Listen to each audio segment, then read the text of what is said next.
one of the highest powered nuclear research reactors in the US, exists right here at MIT. So what's it like inside? Hi, I'm here for the tour. Awesome, let's get you signed in. Take this. What is this? It's a dosimeter. Oh, cool. Okay, thanks. No problem. Sarah, they're all set. Hey. Hey, Sarah.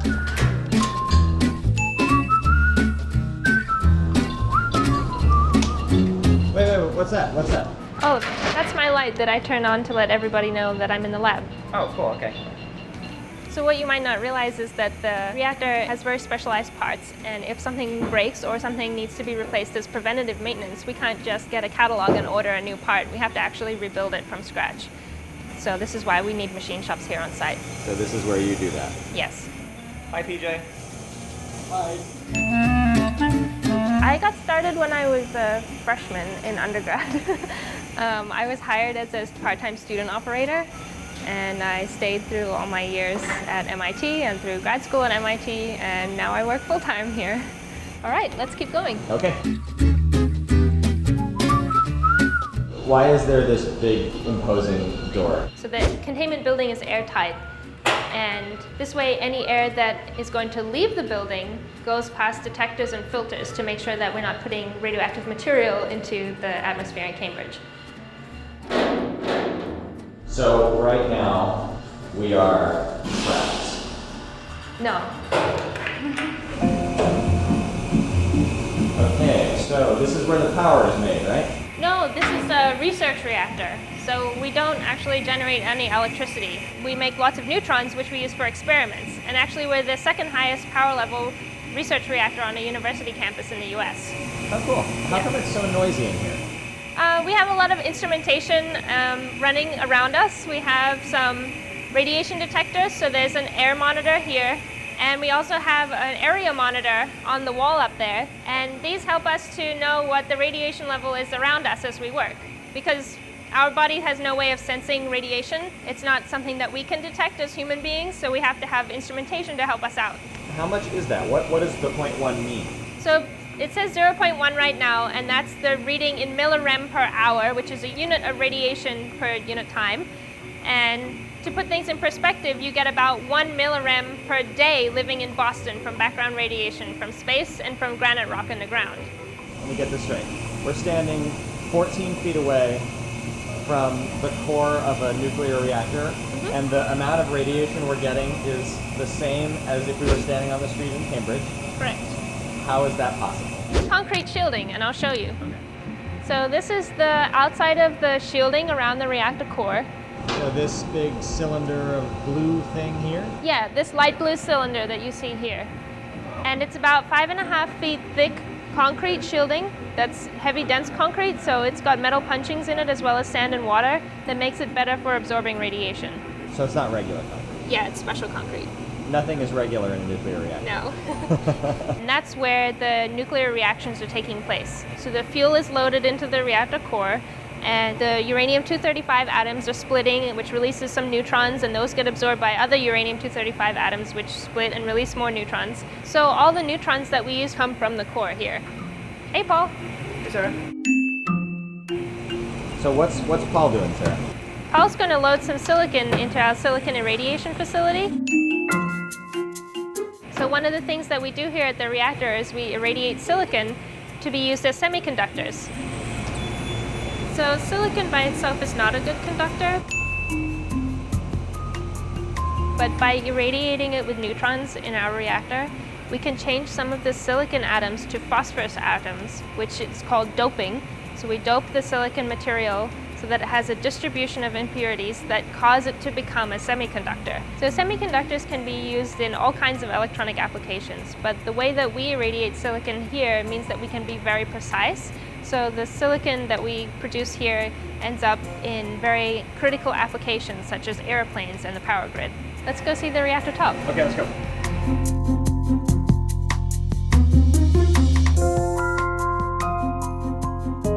So this morning we're installing the new SALT experiment that we've been working on for several months. And this experiment will stay in the core for 1,000 hours to be irradiated by neutrons. Let's go. this is the place where the tours normally stop, Yes, that's right. and you're gonna let me go past it. Just you. So what do I need to wear? So I'll show you what to do. Okay. You need to grab some rubber booties and put them on your shoes. Okay, now I step over here. Yep. Okay, and so my other shoe is still back here. Yep. And then I get the other one. Yep. Anyone, they're not pairs.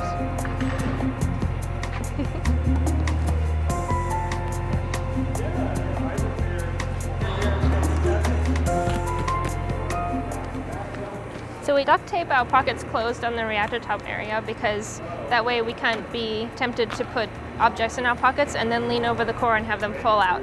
So we don't want stuff to fall into the core. No. It's very difficult to fish things out of the core and it could damage the fuel, which is a risk that we just don't want to take. Has anything ever fallen into the core? Have you ever dropped anything in the core? I have not dropped anything in the core. Do you mind if I put this on you? Yeah, go for it. So, yeah, so can I take a peek in the core? Yes, you can take a peek in the core. Cutout on it, it should be closed when the grid is being closed. The core is shaped like a hexagon, and it's made up of 27 diamond shapes that fit together to make a hexagon. And each of those diamond shapes is a fuel element. One of those diamonds is going to hold a cylinder, which we're using to hold a special salt that could be used in the future to cool down nuclear reactors. The reactor is a really good tool for testing materials because the core itself is an extremely harsh environment. There's very high levels of radiation, and we can heat the experiment to really high temperatures to really stress test the material. So we're standing 5 feet away from an open nuclear reactor core.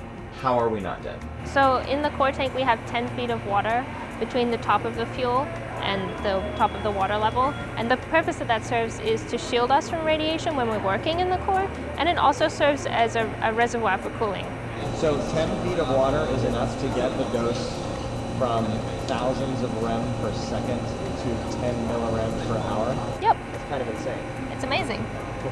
Why is water so good? Water is really good at absorbing neutrons. That's how it's supposed to be. Success. Guess we're ready for the next step. So the first thing we do is take our gloves off. And in the trash. Can you help me? Yeah.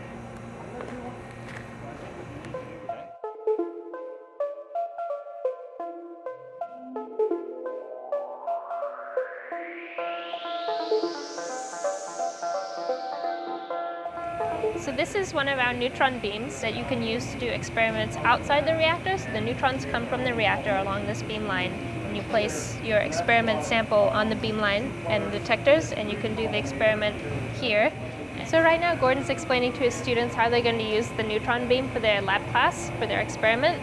And so the students can set up their experiment here on the beam line, and then they can collect the data that they need completely remotely from their dorm room. So students at MIT can actually do experiments at the reactor? Yeah. We have a lot of student participation here at the reactor. So what kind of experiments do students do with the neutron beam? So you can calculate the reactor's power level based on the speed that the neutrons are traveling. You can figure out how good a material is at absorbing neutrons, and you can also figure out the shape of molecules based on the way neutrons bounce off them. Hey, that's pretty awesome. All right, next. Yes.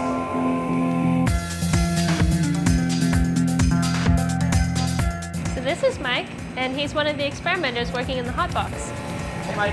Hi. What you working on? So what we're doing here is we're disassembling experiments that have been in the core of the reactor in this shielded box. So the hot box is useful for storing and handling materials that have come out of the reactor.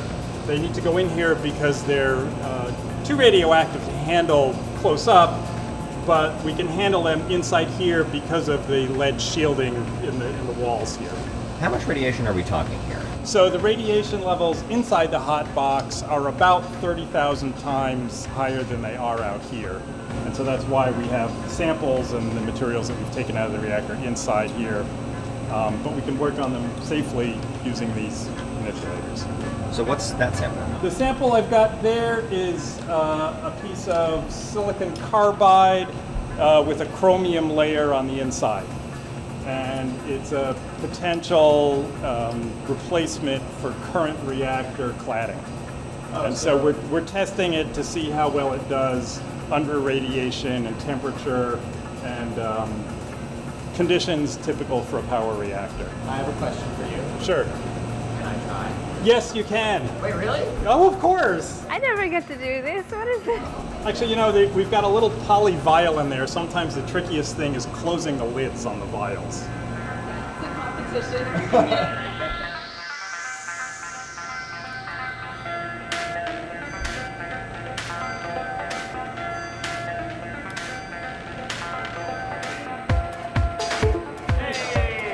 Cool, thanks, Mike. See ya.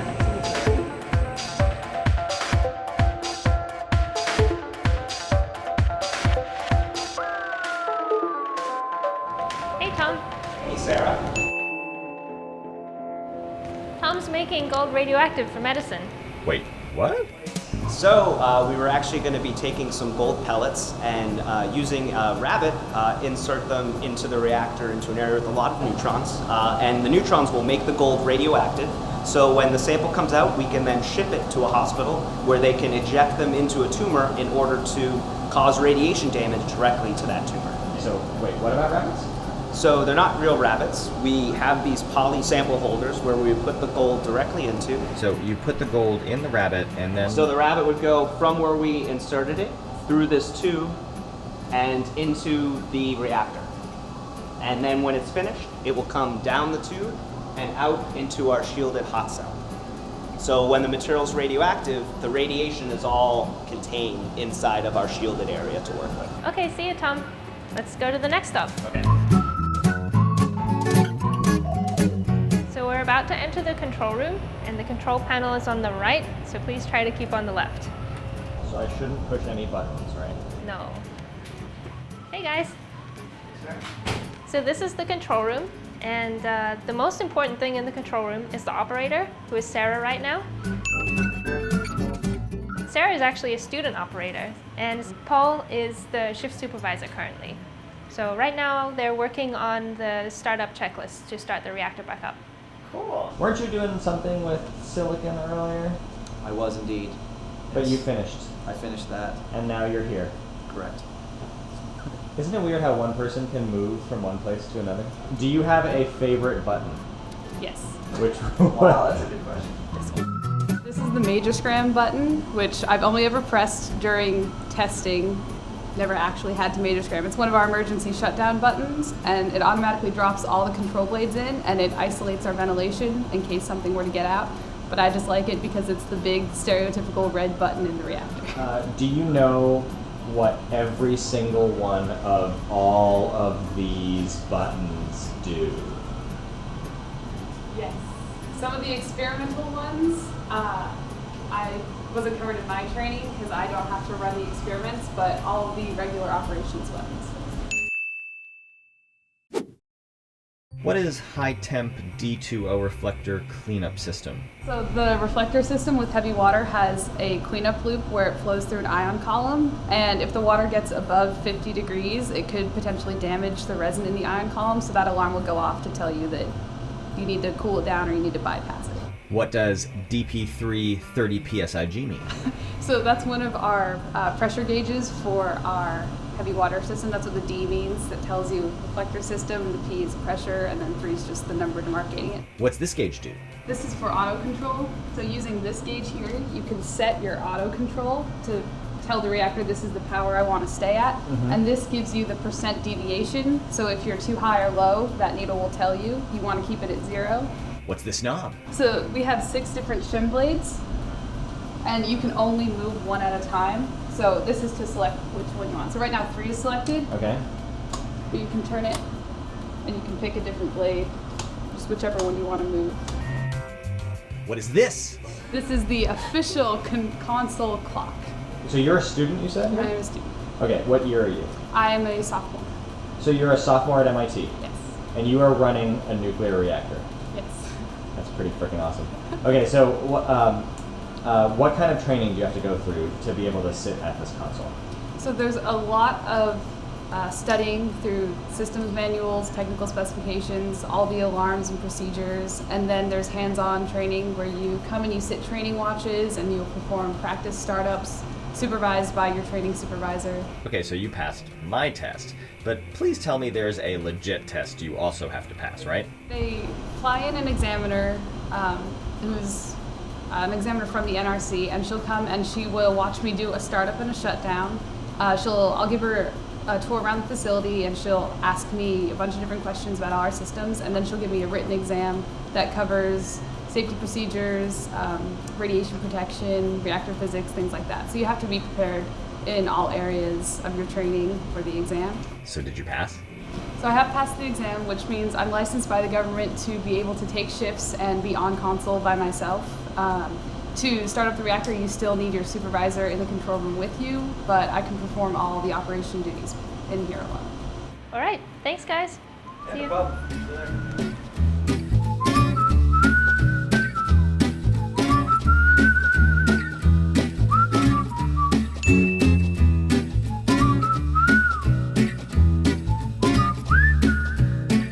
So this is looking for contamination that someone may have gotten while working in containment.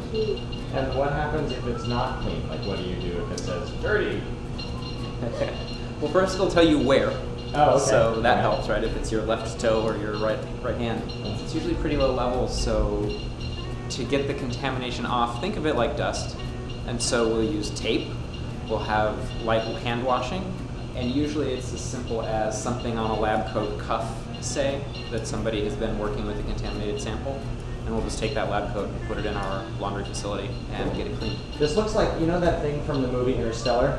Yes, You know, I love Interstellar. Yeah. What's this? What's Tars. Tars. Yeah. That looks like tars.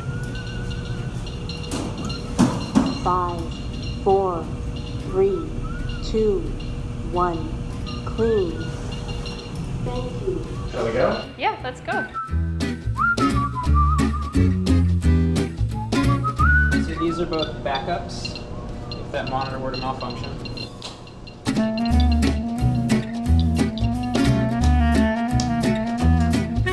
See ya. See ya. Okay, right. Thanks for the tour, Sarah. No worries. There's one more thing we have to do though. I have to get your dosimeter back. Oh, right, yes. There you go. Thank you. So it's reading still the same. So, okay, so wait a second. We just spent all day inside a nuclear reactor, and the radiation dose has not changed at all? Correct. Amazing. Thanks for coming. Thanks for having us. Come back anytime. Thanks.